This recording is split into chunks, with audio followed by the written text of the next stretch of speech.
Assalamualaikum warahmatullahi wabarakatuh.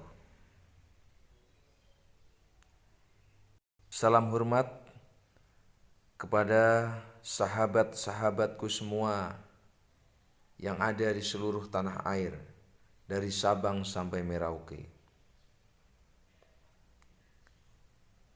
Pada kesempatan ini,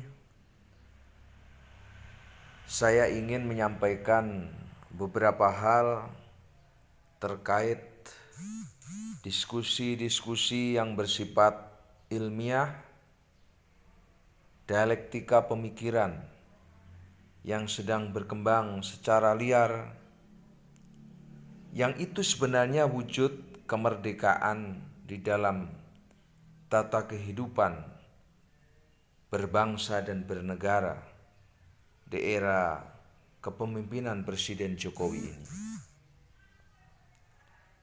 Tetapi kalau kemudian beberapa perbincangan itu kemudian ada konsep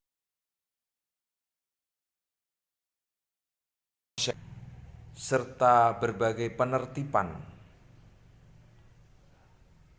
adalah dalam rangka untuk menjaga stabilitas politik keamanan, yang itu memang menjadi tugas aparat yang ada di pemerintahan.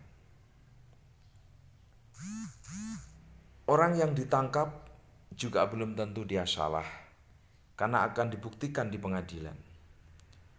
Begitu juga apabila pemerintahan itu lebay dan tidak tegas terhadap yang berseberangan dalam rangka untuk menertibkan sistem sosial politik dan kebangsaan, maka tentu dianggap sebuah negeri itu tidak ada pemerintahannya.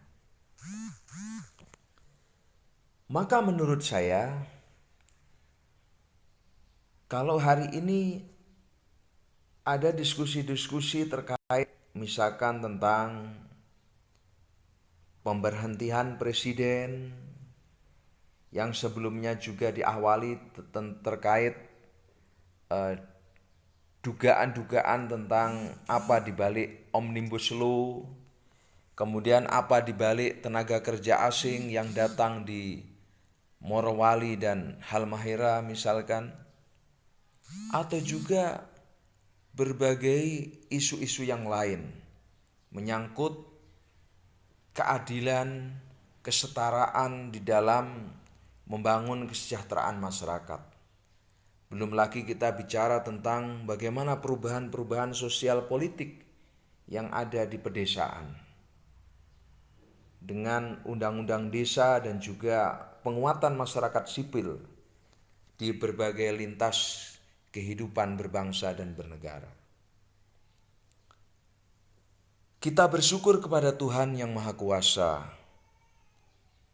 Mengapa? Karena kita di negara kesatuan Republik Indonesia ini, kita memiliki semboyan Bhinneka Tunggal Ika, yang itu spiritnya adalah dengan semangat gotong royong dalam rangka untuk mewujudkan nilai-nilai yang ada di Pancasila itu sendiri. Di dalam sila keempat, kita juga faham bagaimana kerakyatan yang dipimpin oleh hikmat kebijaksanaan dalam permusyawaratan perwakilan itu adalah mengedepankan permusyawaratan. Ya, saya mohon maaf kalau saya boleh usul seperti yang saya hormati Bapak Profesor Dr. Amin Rais misalkan, termasuk Profesor Dr. Din Samsudin. Beliau-beliau ini subhanallah, saya bangga punya guru besar, pakar politik, dan juga punya pengalaman di dalam politik praktis kepada Beliau berdua yang hari ini berani dan tegas untuk memberikan tanggapan-tanggapan terhadap situasi bangsa dan negara. Dan kalau saya boleh menyarankan, beliau berdua agar segera datang ke Bapak Presiden Jokowi, ke Istana Negara untuk bersilaturahim. Karena itu adalah akhlak sebagai manusia beragama yang mengedepankan musyawarah, silaturahim, dan berprasangka baik.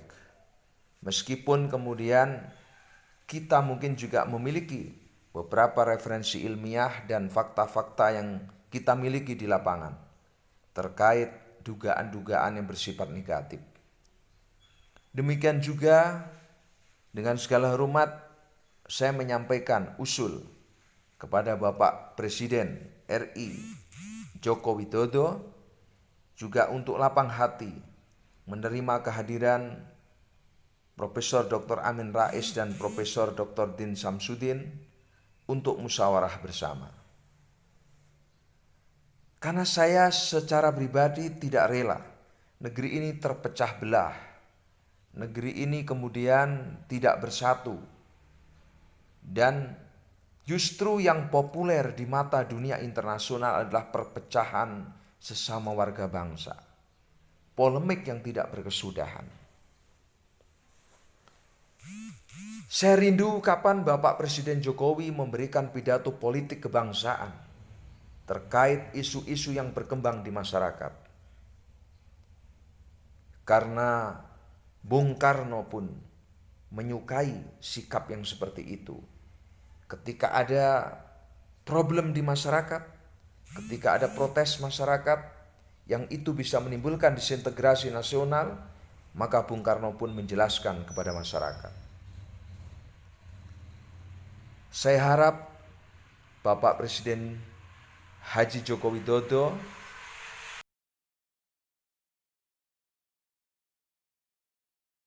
untuk menyiapkan bahan-bahan yang akan disampaikan ke masyarakat dalam rangka untuk menjawab beberapa hal yang terkait persoalan-persoalan mutakhir yang menjadi perbincangan publik. Demikian yang bisa saya usulkan, mudah-mudahan apa yang kita niatkan dalam rangka untuk menghadirkan pertolongan Allah Subhanahu wa taala, Tuhan yang Maha Kuasa, sehingga kita bisa bangkit dari keterpurukan ekonomi. Kita bisa membangun solidaritas dari perpecahan sesama warga bangsa, dan kita bisa berdoa dan mengawal serta mendorong agar pemerintahan hari ini dan juga para wakil rakyat agar tetap setia kepada ideologi bangsa dan bertakwa kepada Tuhan yang Maha Esa, sehingga hidup kita benar-benar untuk mempersiapkan yang terbaik dalam rangka menghadap Tuhan yang Maha Kuasa. Dan semoga di antara kita besar hati dan saling memaafkan, dan ayo kita kawal jangan sampai negeri kita ini dijajah oleh kaum neo-imperialis dengan dalih dan alasan apapun. Kita berdaulat, kita merdeka, dan kita menjadi pionir perdamaian dan kesejahteraan bersama negara-negara yang lain di seluruh dunia. Amin amin Allahumma amin. Wallahu muwaffiq ila aqwamit thoriq, wastabiqul khairat. Wassalamualaikum warahmatullahi wabarakatuh. Rahayu, merdeka.